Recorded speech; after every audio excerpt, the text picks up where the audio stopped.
Football scrum. Every year we have the four-way test public speaking award. Can you hear me, Dave? Every year we have the four-way test public speaking award, where we ask young secondary students to come forward and talk about something that's related to the four-way test, the Rotary four-way test. Quite often they see the words "is it fair" to all concerned, and that usually grabs their attention, and they want to talk about things like that. We have two students here today from Winmerley High School. I asked them to do this because I know they've been involved with Rotary projects before, but they're also part of undefeated debating teams at our school this year.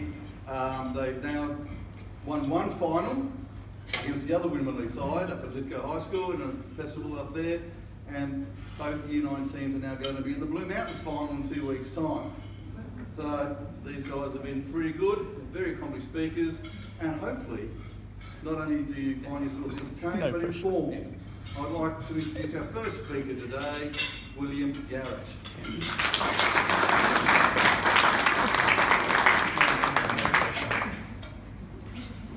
Good evening. My name is William Garrett of Winmerley High School. Now, I was just under 12 months old when I experienced my first major asthma attack. I was rushed by my parents in the middle of the night up to the hospital. This experience was followed by many more admissions to the hospital, with doctors constantly increasing and changing the dosage of my multiple medicines. Some of the medication, such as prednisone, made me irritable and incredibly hungry, which is something that people would not be able to afford in less developed countries. As I grew up, and even now, whether in the daily rush to get ready for school or due to pure laziness, I won't take my medicines. I take it for granted, something which annoys them to the brink. Now imagine being the parents of a child like me and having nowhere to go and no one to turn to. This is why I am here to talk to you all tonight about Médecins, Sans Frontières. Médecins Sans Frontières is an independent international medical humanitarian organisation that delivers emergency aid to people affected by armed conflict, epidemics, healthcare exclusion, and natural or man-made disasters. They may, however, be better known to you as Doctors Without Borders. During this speech, I shall evaluate the merit of Doctors Without Borders using the Rotary four-way test. Is it the truth? Is it fair to all concerned? Will it build goodwill and better friendships? And will it be beneficial to all concerned? First on the list, is it true? Are there people living without access to vaccinations, basic medical treatments and surgeries? Are women dying from preventable pregnancy-related complications due to pre- and postnatal care? Are there countries with people suffering and even dying from diseases that have all but disappeared from developed countries such as polio, measles, and cholera? The answer to this is a very obvious yes. According to the World Health Organization, the global immunisation coverage is only at 85% as of July this year. It was estimated, however, that an additional 1.5 million deaths could have been avoided with the use of immunisations. Complications during pregnancy and childbirth are a leading cause of death among women of reproductive age in developing countries. More than 95% of deaths caused by measles, a disease which is easily protected against with the measles vaccine, occurs in developing countries, specifically in countries with low per capita incomes and weak health infrastructures. All of these many statistics combine to prove one thing, that this is in fact irrefutably true. Is this fair to everyone involved? By definition, fair is treating people equally without favouritism or discrimination. Therefore, making sure that everyone has equal access and opportunities to healthcare without regard for geographic location or race is fair by definition. Doctors Without Borders provide people who do not have access to even the most basic facilities with medical attention. It does not matter where in the world they may be situated because, as it says in the name, Doctors Without Borders.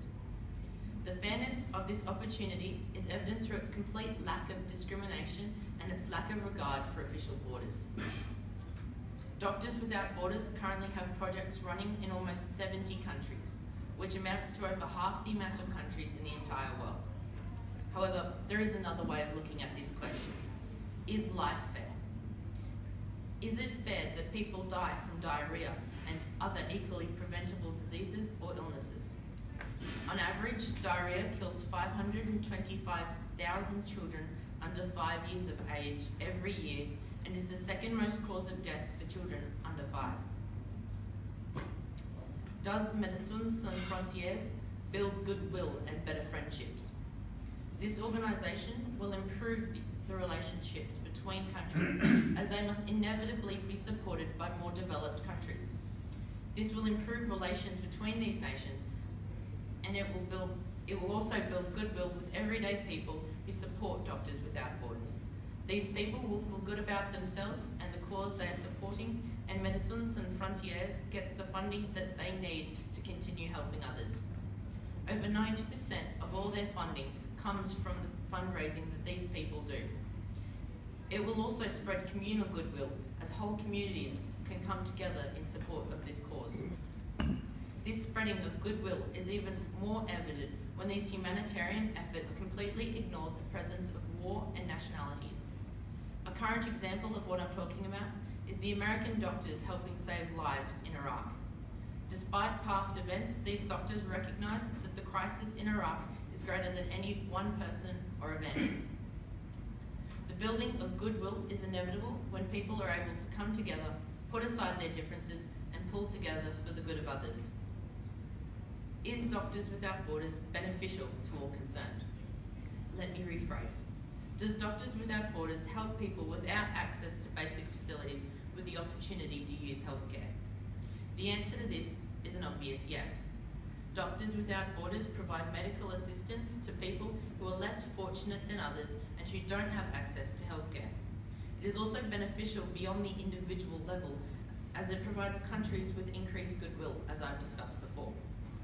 Less developed countries are benefited with access to medical care. It would also benefit the entire world if, through the herd effect, it eradicates disease. This would come about through mass immunisation. As more countries are immunised, more diseases are annihilated from our earth.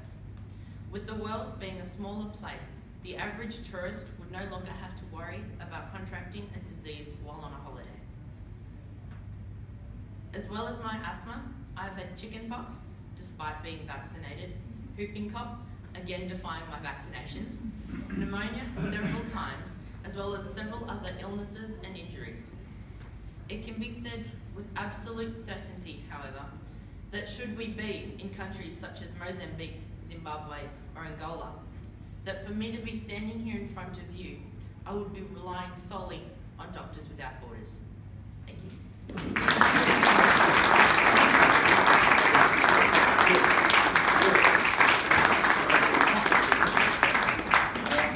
That was really impressive, people, especially when he touched on something that's near and dear to Rotary's heart with our End Polio campaign. I'd like to now ask President Michelle to come forward, please. President Will with the certificate. Thank you. Great job. Thank you so much for joining us tonight and for giving us another look at Doctors Without Borders, because it's something we are familiar with. So thank you. You don't get away without a favour. No, I don't. Not always.